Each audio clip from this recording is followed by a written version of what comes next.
धर्म के साथ चलोगे तो धर्म तुम्हारे साथ चलोगे। शास्त्र कहते धर्मो रक्षति रक्षिता। तुम धर्म की रक्षा करोगे, धर्म तुम्हारी रक्षा करोगे। भगवान रक्षा करता है।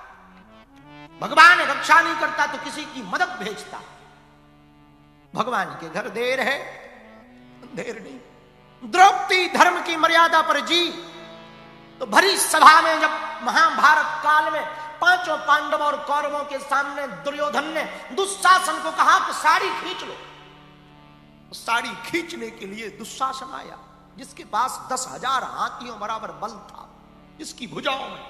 वो साड़ी खींचने के लिए आया तो द्रौपदी ने अपने पतियों की तरफ देखा कि मैं तुम्हारी अर्धांगिनी हूं, बचाओ मुझे। पतियों ने सिर नीचा कर लिया। पांडवों ने कि हम तो हार चुके, जुए में हार गए, तो कौन बचाएगा।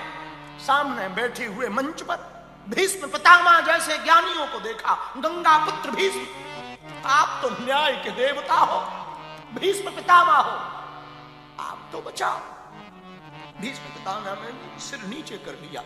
बेटी ये तो खेल था और खेल में तू हारी, कौन लाज बचाए।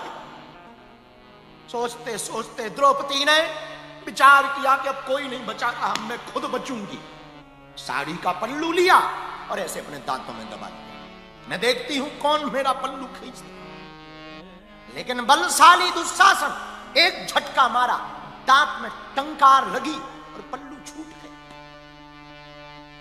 अबला की तरह अकेली द्रौपदी भरी सभा में आज सोच रही, यदि मैं निर्वस्त्र हो जाऊंगी तो मैं मुंह न दिखा पाऊंगी, इससे बेहतर तो मर जाना ठीक होगा। पर मरने के पहले मैं जरा गोविंद को बुला लूं, शायद वो ही मेरी लाज बचाए। दोनों हाथ जोड़ दिए, नेत्र बंद करके एकदम ढीला छोड़ दिया। अब जो होना होगा सो होगा। दुशासन तू अभी खींच ले, मुझे मरना तो है ही है, मैं गोविंद की याद में मरूंगी, जीना किस काम का। हे गोविंद पाहि पाहि, हे गोविंद, हे माधव, हे मुरारी, हे चितचोर माखन चोर, हे वृंदावन के छैया नटवर नागरंदा, हे कृष्ण नंदन यशोदानंदन देवकी नंदन, माधव बचाओ बचाओ, रक्षा करो, ताई माम पाई माम पाई माम पाई माम। कहती हुई द्रौपदी की साड़ी को दुशासन खींचने लगा। वो घूमने लगी, भगवान से नहीं रहा गया। भगवान ऊपर प्रकट भय। भगवान ने सोचा मैं बचाने जाऊंगा युद्ध हो जाएगा। भगवान ने लीला कर दी, साड़ी के चीर को बढ़ाना प्रारंभ कर दिया। दुशासन खींचता गया। अब तो चिंता में पड़ गया, नारी रीच सारी है कि सारी रीच नारी है, नारी में ही नारी है कि सारी ही की नारी। चिंता में पड़ गया कि नारी के बीच में सारी है कि सारी के बीच में नारी है, नारी ही की सारी है कि सारी ही की नारी है, नारी है सी नारी से ही सारी है कि सारी है सी नारी है। समझना आए, पता ही नहीं लग रहा।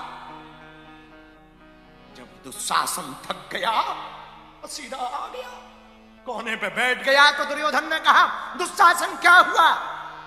दुशासन कहता ये कोई साधारण नहीं है, इसके पीछे कोई है, कोई है। द्रौपदी से पूछा कौन है तेरे पीछे। द्रौपदी कहती जो दुनिया में सबसे बड़ा है वो मेरे पीछे खड़ा है। मेरा माधव मुझे बचा रहा है, मेरा गोविंद मुझे बचा रहा है, मेरा ठाकुर मुझे बचा रहा है। सुनते ही सब स्तब्ध रह गए।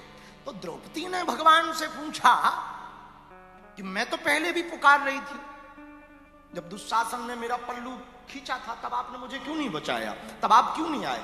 भगवान बोले पहले तुमने पांडवों की तरफ देखा तो हमें लगा शायद पांडव बचाए, लेकिन जब पांडवों ने भी नहीं बचाया तो तूने कौरवों की तरफ देखा, उन्होंने भी नहीं बचाया तो तूने भीष्म पितामह की तरफ देखा। संसार की तरफ जब तक तुम देखती रही तब तक हम नहीं आए। लेकिन जिस पल तूने कह दिया ठाकुर के अलावा कोई नहीं मेरा, उसी पल में आ गया। तो द्रौपदी ने कहा कि मैंने माना मेरी भूल थी कि मैंने पहले जगत की तरफ देखा। ये हम लोग भी भूल करते हैं, पहले आशा संसार से रखते हैं फिर भगवान से रखते हैं, और ये होना नहीं चाहिए। आशा भगवान से होनी चाहिए। क्योंकि जगत के लोग स्वर नर मुनि सबकी यह रीति, स्वार्थ लाग करई सब प्रीति। या सब स्वार्थ से प्रेम करते हैं, कोई बिना स्वार्थ के प्रेम नहीं करता। कोई ना कोई मतलब होता है तो ही राम राम करते हैं। एक केवल परमात्मा ऐसा है जो बिना मतलब के प्यार करता है। एक केवल भगवान ऐसा बिना मतलब के। मां, महात्मा और परमात्मा, ये तीन ऐसे हैं जो बिना मतलब के प्यार करते। भाइयों का तो मतलब होता है, एक घड़ी पिता का भी मतलब होता है सफलता। मां का कोई मतलब नहीं होता। लाखों किलोमीटर दूर रहो तुम, पर मां हमेशा नजदीक रहती है। पूरी दुनिया जुदा हो जाए, मां कभी जुदा नहीं होती। अब बुरा ना मानना, ऐसा हो ना। धोखे से तुम यदि पूरी दुनिया की नजर में सबसे घटिया भी बन जाओ, और मां की नजर में कभी नहीं गिरोगे। याद रखना, एक मां होती, मां की नजर में कभी जमी। इसलिए हम प्रार्थना करेंगे तुमसे, जिनके बड़े खुश नसीब होते हैं जिनकी मां होती, क्योंकि वो बिना स्वार्थ के प्रेम करते। और जो बिना स्वार्थ के प्रेम करे ना, उसके प्रति समर्पित रहे। समर्पित रहना। वो खुद गीले में सो जाएगी पर तुम्हें सूखे में सुलाएगी। खुद भूखी रहेगी, तुम्हें खिलाएगी। तुम भले ही विदेश में रहते हो, वो भारत में तुम्हारे लिए प्रार्थना करे। बेटी का भला हो, बेटा भला हो, वो जा रहे भला हो। भली मिलने नहीं आए। हमारे पास लाखों ऐसी माताएं आती हैं और हमको मिलती हैं, और वो कहती है, गुरुजी हमारे बेटे का भला हो जाए। तो हमने पूछा, अभी मुंबई में थे, हमने पूछा तुम्हारा बेटा कहाँ है, कभी उसको लाओ, आशीर्वाद देंगे हम। हमारे पास नहीं रहता। कहाँ रहता? बहू के चक्कर में वो दूसरी जगह रहता। पर फिर भी आप ना, वो जहां रहे खुश रहे, जहां भी रहे खुश रहे। एक मां है, सदा अपने बच्चों को निस्वार्थ प्रेम करती। हम किसी और की क्या अपने जीवन की बताएं, तो हमारे जीवन में मां का बड़ा रोल है। हम पढ़े लिखे नहीं हैं बहुत ज्यादा, और बचपन हमारा बहुत अभाव में बीता।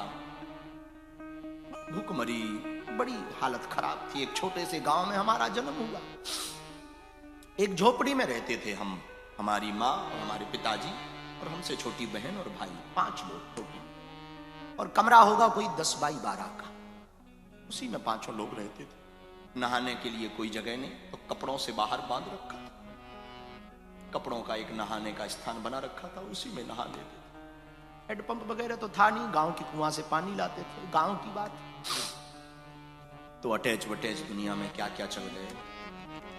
अब हमारी माँ ने एक बात बहुत सिखाई। कई बार भोजन होते नहीं थे, गांव में मांगने जाना पड़ता था। तो गांव में हम जाते थे तो माँ हमें तिलक लगा देती थी, धोती पहना देती थी, और एक झोला, थैला होता ना जिसमें सब्जी लाते, थैला, वो बोरी का थैला माँ दे देती थी कि जाओ। तो हम गांव में घर घर जाते थे। अपने गांव में जहां हमारा जन्म हुआ, उसका नाम गड़ा है।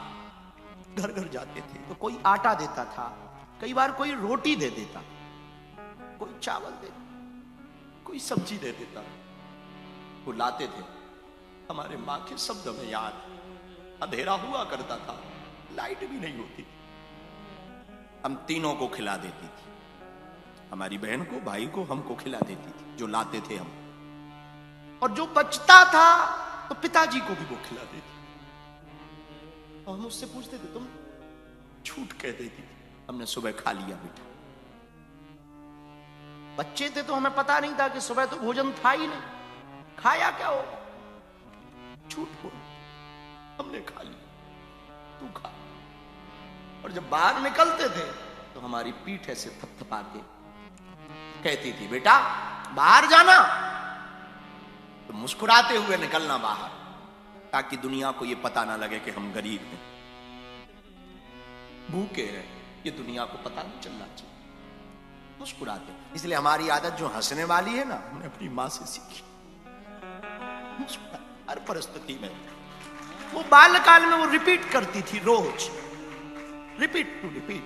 त्योहार आते थे, दीपावली आती थी तो सब बच्चे जो पटाखा होते ना, महंगे महंगे फुलझड़ी पटाखा फोड़ते थे, हम पे होता नहीं था। माँ कहती थी कल सुबह बीनने जाना, तो गांव में जिनके जलते नहीं थे तो कुछ फेंक देते थे, वो जलते नहीं थे मिट्टी में, सुबह उठाते थे। हमारी दिवाली दूसरे दिन होती थी, दूसरे दिन पटाखा। पर माँ हमेशा एक बात मुस्कुरा, माँ का बड़ा प्रभाव पड़ता जीवन में। तो तीन लोग हैं जीवन में जो निस्वार्थ प्रेम करते, माँ, महात्मा यानी गुरु, और परमात्मा। ये तीन निस्वार्थ प्रेम करते, बाकी सब स्वार्थ से प्रेम करते। स्वार्थ लाभ करें सब प्रीति, सब स्वार्थ के वशीभूत प्रेम करते हैं। ये संसार की नीति है। इसलिए मेरे पागलों, मेरे प्रियजनों, हम तुमसे यही कहेंगे, भगवान को धन्यवाद देना सीखो, हर बात पे धन्यवाद दो, क्योंकि वो निस्वार्थ प्रेम करता। मुझे तुमने बहुत कुछ दिया है, बहुत कुछ दिया है, तेरा शुक्रिया बाबा, तेरा शुक्रिया, हाँ तेरा शुक्रिया,